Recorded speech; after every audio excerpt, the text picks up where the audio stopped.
so I am back at it. Um, I just finished that big dial that went to Mexico. So wanted to work on something um, for me. So what I don't have a lot of is warehouse type of dials. I had one that I ended up giving to the homie Greg G in New Jersey.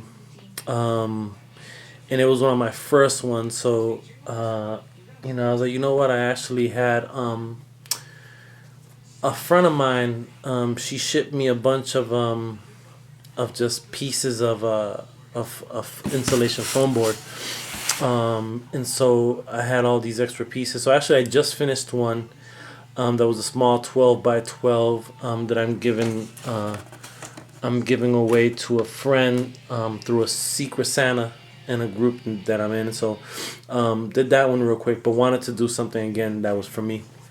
So you know what? Let me do a warehouse, like a indoor warehouse. I haven't done an indoor dial for myself in some time, so I figured I can do something. So started doing some research and looking at indoor factories and indoor warehouses and stuff like that.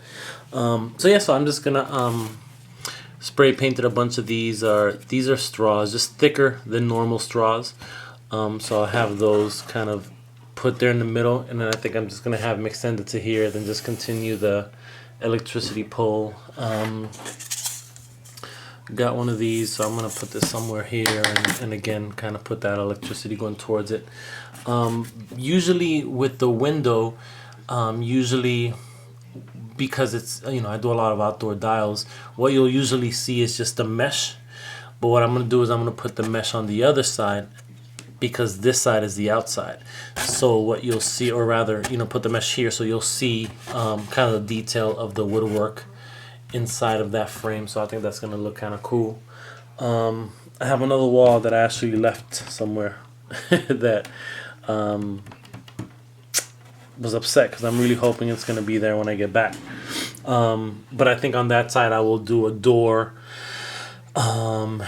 And so so I'm just gonna try my hand at this. I haven't done something like this in quite some time, so I'm gonna try my hand at this. But I definitely want to do something like, maybe a light here, or a light above the door.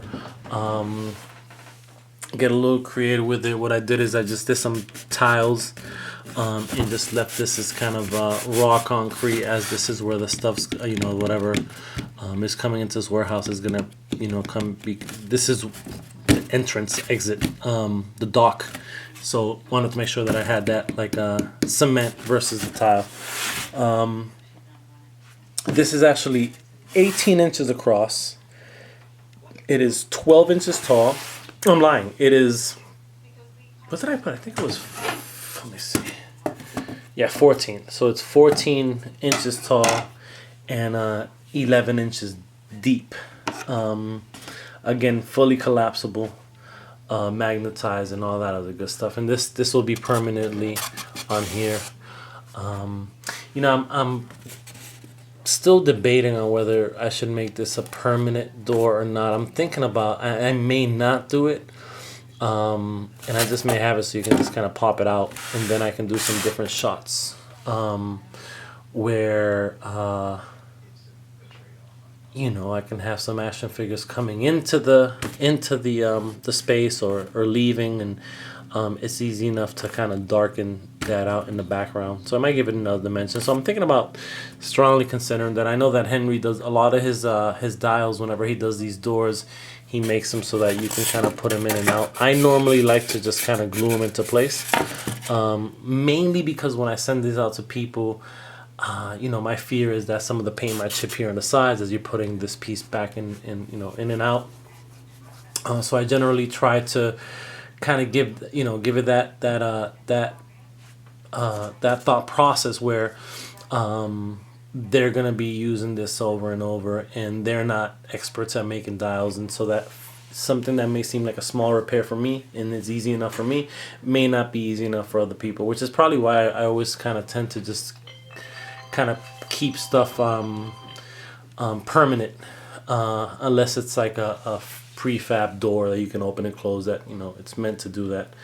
All right, so this is where I'm at. So I just wanted to and it's actually a little more challenging to cut because the pieces of foam board that I got were all these different sizes. So I had to kind of they were different sizes, but nothing was cut smooth. So I had to kind of make sure that I was getting, you know, a lot of it was cracked in the bottom, and you know, a lot of that. But I made it work. So I should be able to pull. Well, I pulled out 2 out of the free foam that I got, which was great. So this is phase 1, and when I'm a little more ahead, or when I'm a little more progress, I will update y'all. One of the most often requests that I get is people ask me about painting, and they ask me if I do any painting tutorials. In the past, I've said no, I do not, and I will not do a painting tutorial. But I did want to kind of update you guys on this, and I just so happen to be in the middle of painting the floor. So I mean, I don't know, everybody has a different style. If you look at everybody's you know, everybody's dials, everybody kind of has a different for the most part, you know, once you've been making dials for a while, you kind of just develop your own, you know, style of painting, and it kind of just becomes unique to you. I actually just got this paintbrush the other day, a couple days ago, and it's a wash. But from reading the description, when I got the paintbrush, it definitely says something to the effect of you know, dry brush, you know, and so I figured, let me try this out, and actually it's working really, really well. I had one particular brush that I've been using for a while. It was kind of my go-to brush, and the bristles have just little by little, just they're gone. So I had to look for something else. I've been trying different brushes, none were working, so I was able to get my hands on this one. I got another one as well that was also a wash one, but it was more for washes, and again, this does say wash, but in the description of where these are you know, displayed, it did also say you know, dry brushing. So that's pretty much what I'm doing now, and you know, I've shown this technique before, where part of the reason that I get such clean lines is because I'm able to put a index card in between, and in this case I didn't paint all the way through. I have to give it a second coat actually, but I put an index card in between the groove, and so I can just paint freely and not worry about being very precise, because the index card is doing the work for me. You know, same deal here. This is still raw pink. I'm gonna paint this another color, and I'm still not sure what color I'm gonna use, but again, just using index cards allow me to kind of have that clean. It comes out really clean. So I'm probably about 65% done, and I just picked up a pretty big. My next dial is gonna be monstrous, man. I just picked up a commission. It's gonna be epic, man. It's gonna probably take me 3 weeks to a month to complete, because it is a big job. It's a 360-degree dial. So that's gonna be new for me, as I usually set these up for toy photography. So it's usually just a box, you know what I mean? And this is gonna be something different. And this one's also, you know, not this one, but the one that I'm gonna be creating after this one is also gonna go to Mexico as well. Same buyer. So yeah, so I'm gonna try my best to get this one finished by tomorrow or Friday, and then I need to I already went and started buying some materials today, but need to finish buying some materials and start cracking on that one. And I'm excited, man. I'm a little freaked out. It's gonna be it's a pretty big job, man, but I'm excited to get to it, man. It's gonna be like a 2-level building with a rooftop, and again, that 360-degree you know, which is new to me. So this is, you know, I'm kind of looking forward to it. But yeah, man, so this is the process on this one. The next video will be the finished product, unless something comes up that I think can be useful to you guys in terms of your dial making journeys. But alright, there's where I'm at. So real quick, a technique that I might have shared in the past, or maybe I didn't share. But sometimes when you're painting, the paint does this where it kind of clumps up. So what I generally do is I have this tool here, and I just, while the paint is still wet, just kind of do one of those. And what it does is that it takes the paint out of the line, the cut.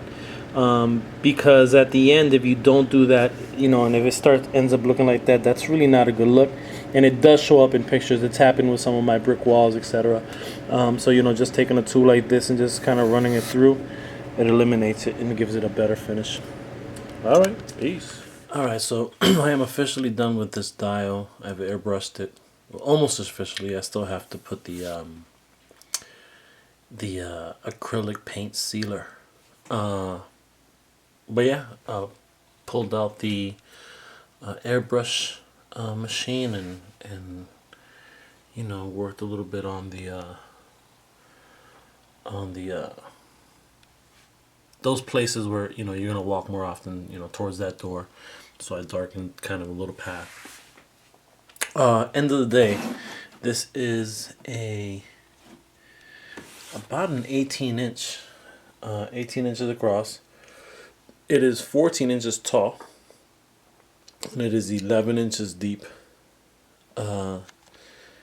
And it is my second kind of indoor warehouse. I think one of the first dials I ever made was an indoor that I actually recently gave to Muhammad, who's in Massachusetts as well. It was a huge one. So this is kind of my second one. So I wanted to get a little more detailed. So what I did here is, you know, insulation foam board. And this is actually project foam board. And I think, I mean, this is an inch. So I'm assuming this is probably about half an inch. You know, and just spray painted some straws, some different size straws. Wasn't too happy with how that came out, but it's not something you're gonna see in many shots, and it's a personal dial, so I'm not sweating it too much. Threw a couple of signs up. Decided to just, I was originally gonna do some sort of vent here, or, you know, near the door. Decided to just not make it too busy. Just put a vent up here. You know, a lot of times you can. This is not the right light, but you can play with the lights, so the light's coming in through the vent. First time that I kind of put one of those metal handles on the door, kind of put that bottom piece that protects it as well. That door does not open, but I did make this so that you can take that out and create some other shots. So usually I usually, for the graded, I think this is probably one of the first ones that I actually had it be removable. Henry Beltran does that a lot, and I like that. You know what I'm saying? You kind of have that option. It's hard for me because you can't see it here, but you got to have a real steady hand. Like, there's a little bump here, and you know, it's not perfect. You know, but once you paint it, and there's ways of you know, so it doesn't show up. So yeah, so I made it so that you can, you know, remove that, and so that'll make the dial a little more dynamic. This was just a shot that I put on the ACBA page, as well as my Instagram page as well, which is Al_Figures is my Instagram, and that's where I mainly put most of my toy photography and dials. You know, went with a tile floor that I've done before, but decided to kind of keep the cement, as this is a loading station, so they're gonna get a little more wear and tear here. You know, kind of just connected the up and down, so that grate is automatic. Again, used a little bit of a different style, where usually I would put this kind of laying on that extra wood, but I kind of did it from the other side. Yeah, so nothing real groundbreaking, but I definitely I like the colors. You know, again, a lot of times for me, it's about color contrast. You know, you don't want the the figures to be lost in the dial. You want the dial to just be a background. That's what it should be. And you know, I've said that a million times. This game is all about the action figures, the posing, and the dial just, you know, helps enhance or helps make the shot a little better. You know, same deal. Let me get these guys out of the way. Same deal as most of my other dials. Fully magnetized. I actually had to create this little, not create, but I had to cut the straw out a little bit. As you can see there, let me get the light up. So I had to cut the straw out a little bit differently, so that when I put it together, you know, it falls into place.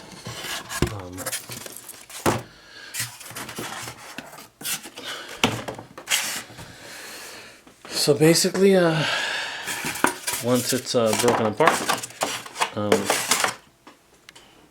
that is what you have left. In this case, we're looking at about 5 inches tall. You know, in terms of storing it, putting it away. Still, obviously, the same dimensions as, you know, almost 18 across, and it actually becomes 12 inches deep when you take it apart versus the 11, because you lose an inch with the wall being on top of the base. Yeah, man, so that is it. I am done with this one. The next one is really gonna be a challenge, and actually it's cut up and it's ready to go. And I just want to finish this one up today, and so that's done. So I'll be bringing out the big one tomorrow to start kind of carving it and getting it ready, and that one's gonna be fun. That's gonna be a fun one. But it's also kind of a massive project that's probably going to take me a solid 2.5 weeks. All right, y'all, and I'm out. Happy New Year, 2015. Peace.